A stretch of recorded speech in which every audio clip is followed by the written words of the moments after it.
This video is an introduction to how I teach and how I learned arpeggios in college. There are many different ways of learning and approaching and practicing arpeggios. There are many different arpeggios. If you have other approaches you want to try and you're doing there, go for it. If your teacher uses other approaches, go for it. It's fine. But this is the approach that actually allowed me to gain the skill and the control I needed to play them in pieces evenly and under control on the whole bit. I had so much success for me in doing it this way that this is the way I have chosen to teach it.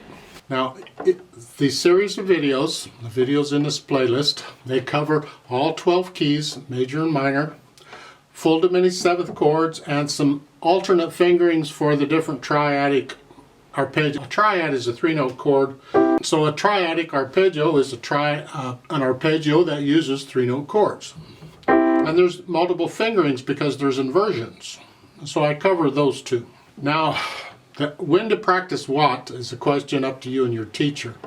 Generally, you will be working on the scale and arpeggio for the key signature of the pieces you're working in. So the idea is, if I'm working on a piece in C major, then I'll go ahead and do the scale in C major and the arpeggio for C major.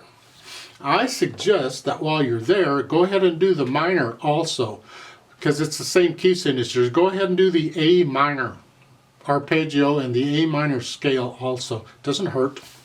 You don't necessarily need to do the other triadic. That's more of an advanced concept. I'll get to those later. The full diminished seventh is more of an advanced concept for arpeggios. I'll get to those later.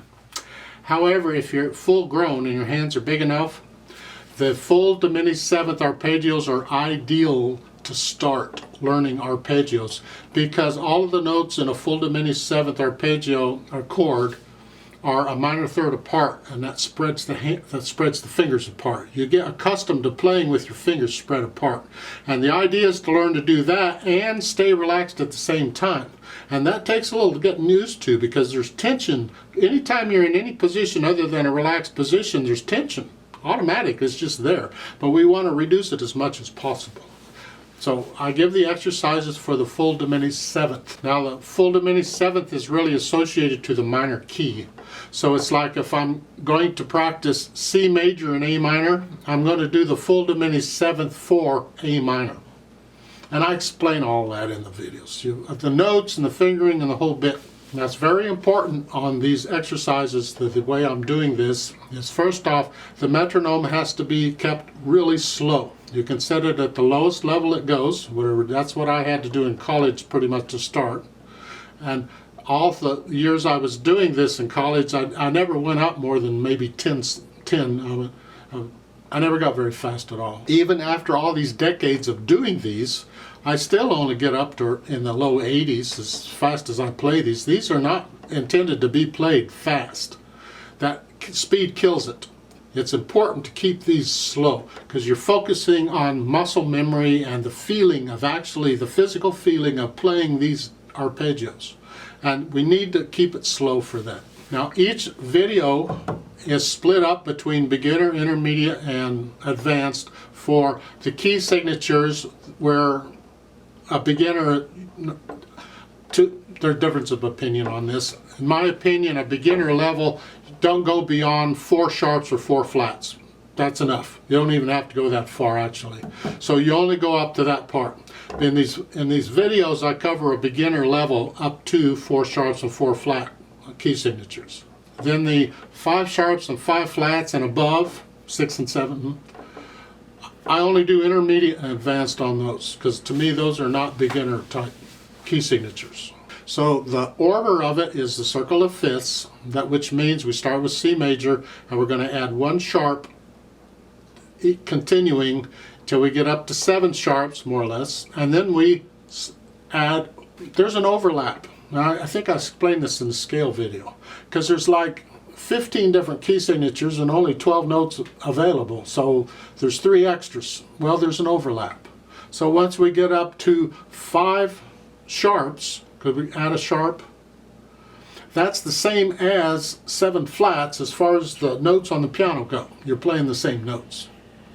And then 6 sharps is the same as 6 flats, and then 7 sharps is the same as 5 flats. So you see you're adding sharps, but you're subtracting flats. And then once we get up to the 5 flats, or 7 sharps, we just keep subtracting sharps, or flats, excuse me. I don't know which way I'm going. So 5 flats, then 4 flats, and 3 flat, back down to C major. And we go all the way around that way. Beginner level, you don't cover them all. Just go up to the 4 flats and then cut across to the 4 sharps and then come back down. Or however you want to do it. It kind of depends on what the key signatures of the pieces you're working on. That's really what you need to do. But when you get to the intermediate and advanced level, you need to cover all the key signatures, not just the ones of the pieces you're working on. Be prepared for any key. That's the beauty of doing these. Once you know these and learned them, it doesn't matter what key the piece is in. You'll be able to do it. You're accustomed to playing in that key signature by doing these exercises.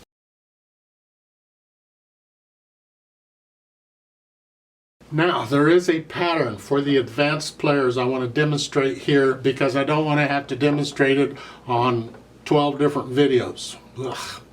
So I'm going to demonstrate the pattern, explain it here, and you can come back and watch this video. And I'll put the starting point of this in the description so you know where this pattern is. So you can go right to it. You don't want to watch me talk, it's boring. I tend to talk too much. I bore me, so I have to watch it. So I'm going to use C major as an example, but the pattern applies to all key signatures. You just use the same pattern in whatever key you're working on. And that is you do 1, 2, 3, and 4 notes per beat at 1, 2, 3, and 4 octaves. Right? So I'm going to start out at 1 octave, and for down here, it's 1 note per beat. I'm going to accent, clap the wrist.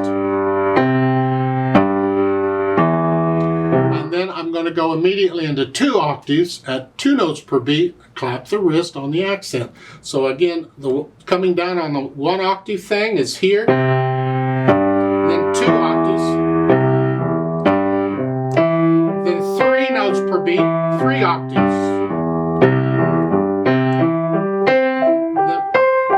Then 4 notes per beat, 4 octaves.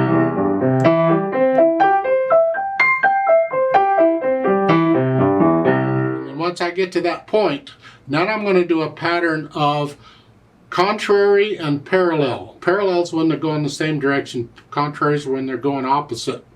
Some arpeggios are pretty easy contrary, and others are very interesting. So I'm at 4 octaves now. And the pattern is I'm going up to the middle, then I'm going to separate, and then repeat the separation. Then I go to the top. This is my top here. And then I come back to the middle, I separate, repeat the separation, then I go down to the bottom. Then I go all the way up to the top and all the way down to the bottom to straighten it all out. So it's like this. This is at 4 octaves, 4 notes per beat where I'm ready to do that. I'm here. Separate. To the top.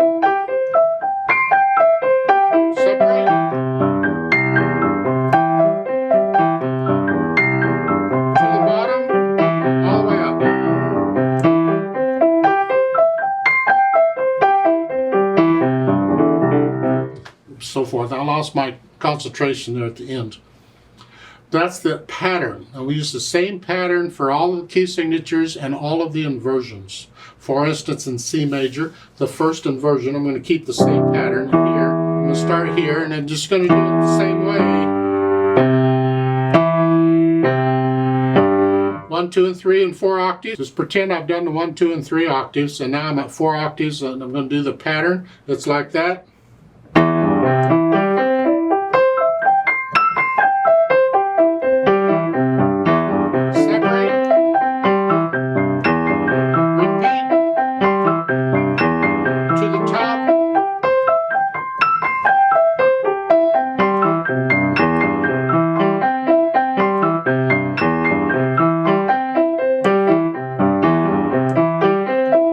Then I do the second inversion, same thing, but now I got to go down here. So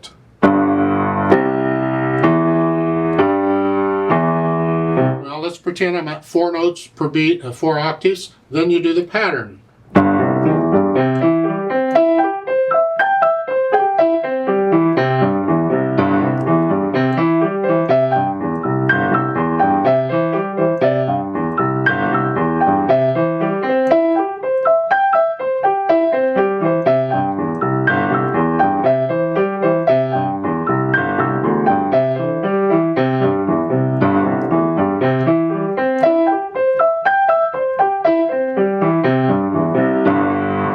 Like so, and you do it on all the inversions, on all these different, I explain it in the videos, but it's very important that you do the inversions, because when your hands are going crazy on the contrary motion, that's where you really have to have a good feel of where the notes are, and that drills it in. It's very important you do that, plus the accents, plus dropping it, the wrists on the beat, very important too.